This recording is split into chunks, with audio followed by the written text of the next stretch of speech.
Man, perfect night down here in South Florida, eh? That's pretty good.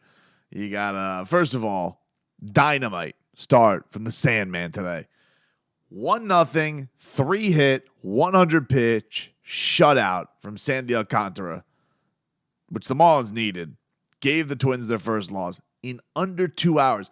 The Marlins were done today before the Panthers started the third period, and I know that you get a 20-minute jump start, but it's baseball.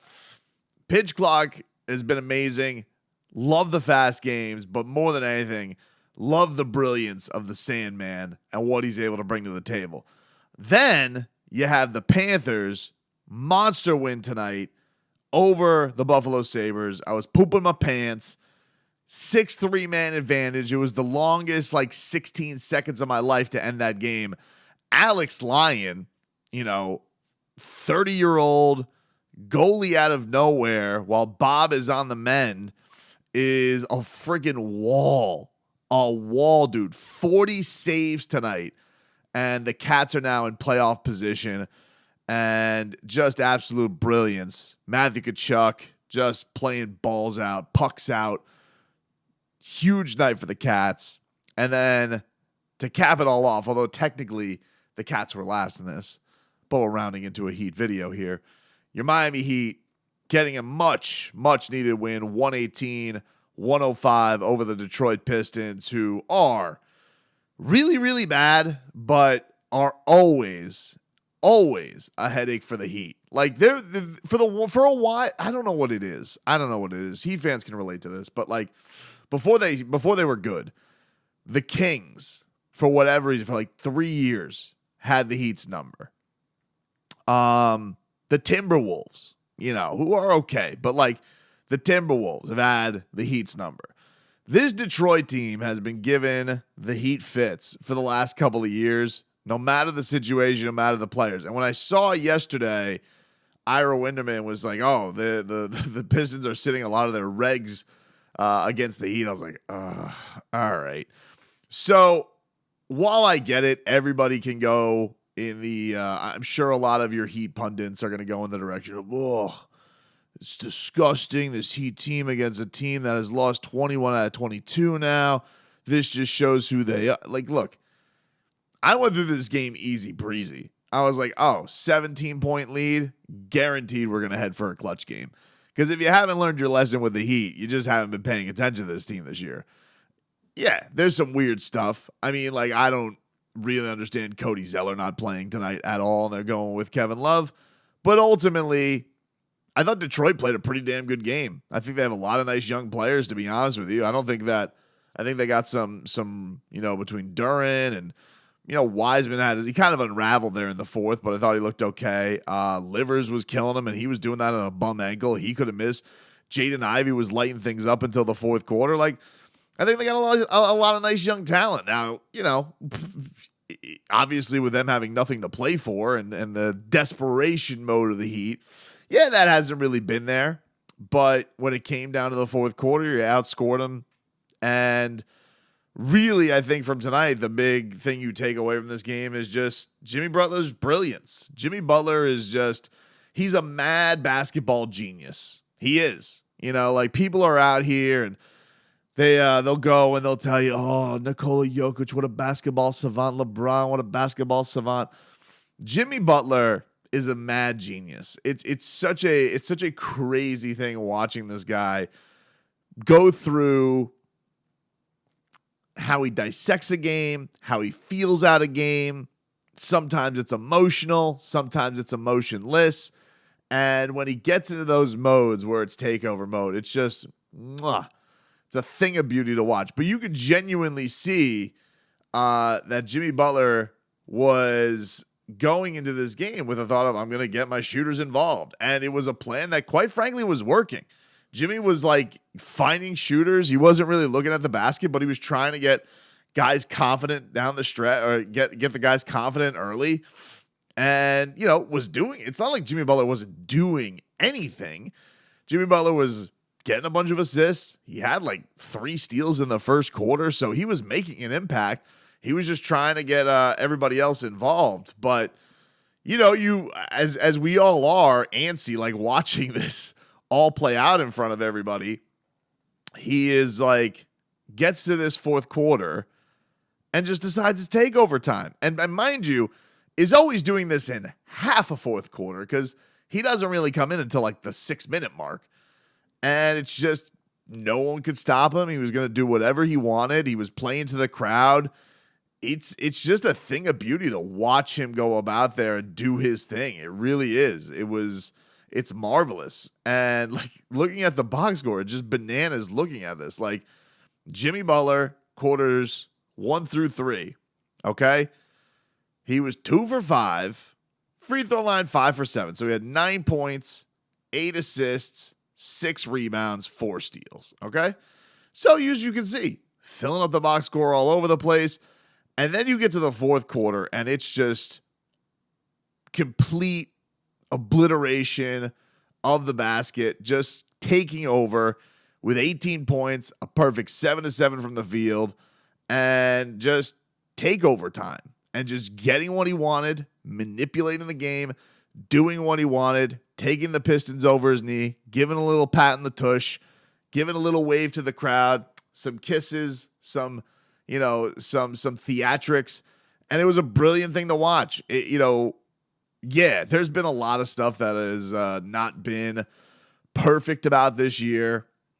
We could sit here and we could bang our heads against the wall and be like, oh my God, I can't believe that, this happened with the Pistons and they were in a dogfight. Like, first of all, the game really wasn't a dogfight. It wasn't. It was a typical, the Heat had a big lead. They have played down to their competition. I don't even want to say played down to their competition. They could play even with any team in the league, and that goes high, that goes low. So they could play, if they're playing with the Drex of the league, it'll be a close game. If they play with the best teams in the league, it'll be a close game. You just don't know on a given night. So on a night like that, I'm just going to sit here and I'm going to be like, look, we're going to sit here and we're going to bitch about how the Heat played. Jimmy Butler was an absolute stud. He was brilliant to watch in the fourth quarter. He clearly goes about certain games with a temperament and a feel out that is, going to go how he wants it to go. And Spo seems to have just such an appreciation for it.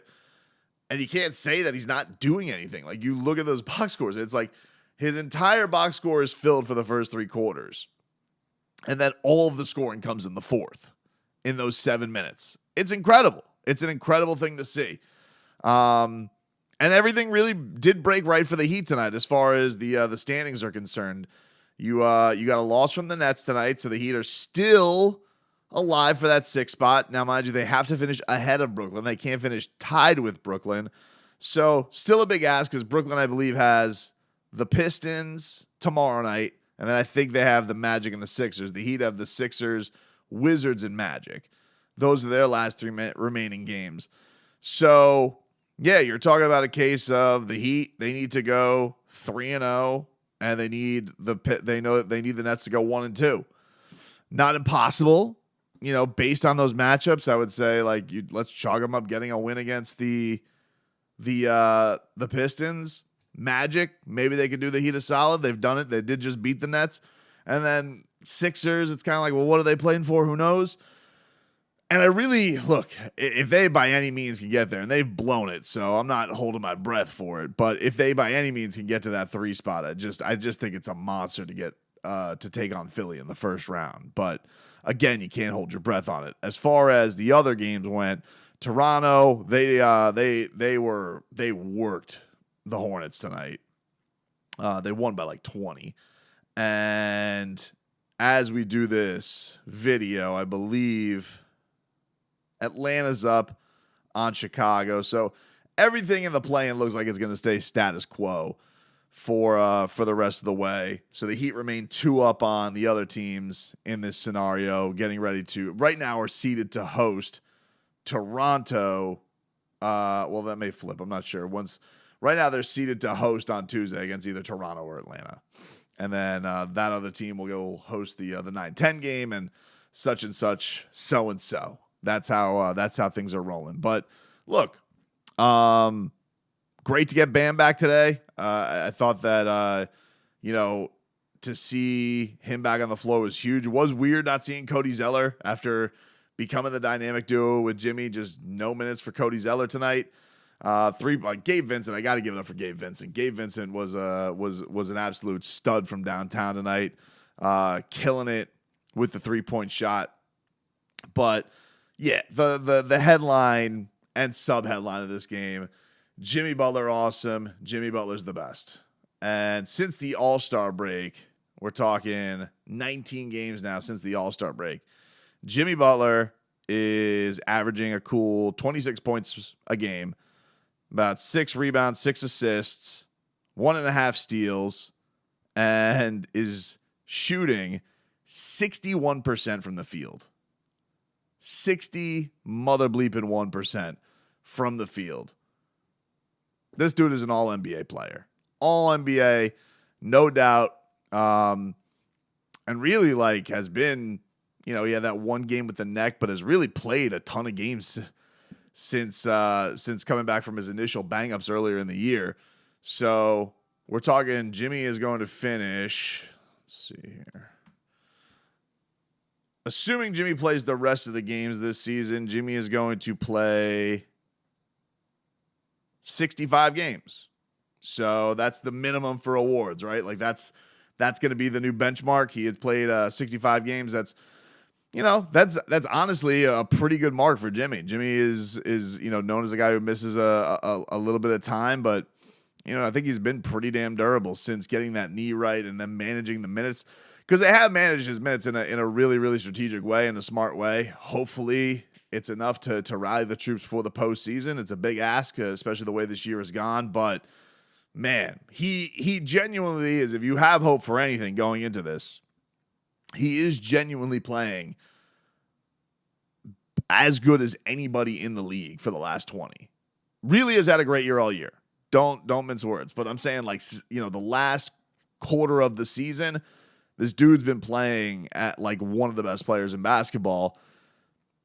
If you do end up in a series against the Celtics and you can steal one of that home court advantage right out of the bat and get those cheeks a little tight for those Celtics fans, because listen, we've heard you, Bill Simmons, okay? We've heard you. We've heard you and your little Sully and Murph contingent up there. We know you don't want none, okay? I already know the Sixers don't want none, but I know that you sleep with one eye open just having dreams of Jim VP, all right? So, listen, the trains are coming, dude. I don't know who it's going to land on. I don't know where this dot finally ends on, okay? And maybe I am Wild Heat Coyote. Maybe I am falling for it again. But when you got a dude like this leading your team, it's tough not to get get all goosed up and excited, all right? He was awesome tonight.